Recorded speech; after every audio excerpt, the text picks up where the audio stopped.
You know, I have had a lot of experiences and I've worked in a lot of different areas within the paranormal world. Ghost hunting and this level of research is something that is fairly new to me.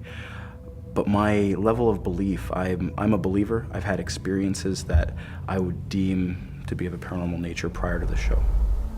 Anyone is here with us now. They ask you simply to try to move the pendulum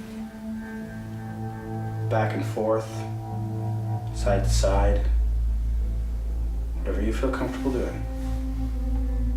I've ran contact ritual sessions and attempts at speaking with other entities or presences from the other side with success in the past.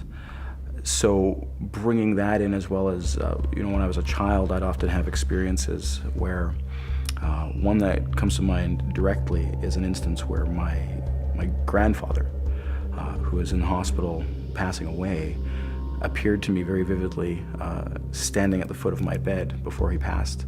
And this was something that, at the time, I didn't have any real concept of what I just witnessed. I was about 6 years old, and I had no concept of what I had just seen. I didn't know that it wasn't possible for my grandfather to be standing at the foot of my bed and at the same time dying of cancer in hospital. So when I got up and I said, "Hey, Grandpa was there last night," obviously my parents and people in my family were kind of like, "No, he's very sick, and it was probably just a dream," and kind of explained it away in that fashion. And then a few days later, he passed away. So I think that was probably the first experience I had. That was the first instance of seeing something that maybe I wasn't supposed to, or maybe I was supposed to, but seeing a spiritual being. Donna, I'm going to ask you, if you can, make the pendulum stop moving, okay? Just freeze it, just stop, grab it and freeze it. I'm a very intuitive individual, and when I walk into a space, let me just first preface it like this: I don't see dead people. I don't see ghosts when I'm in these locations. I usually won't see apparitions and things like that.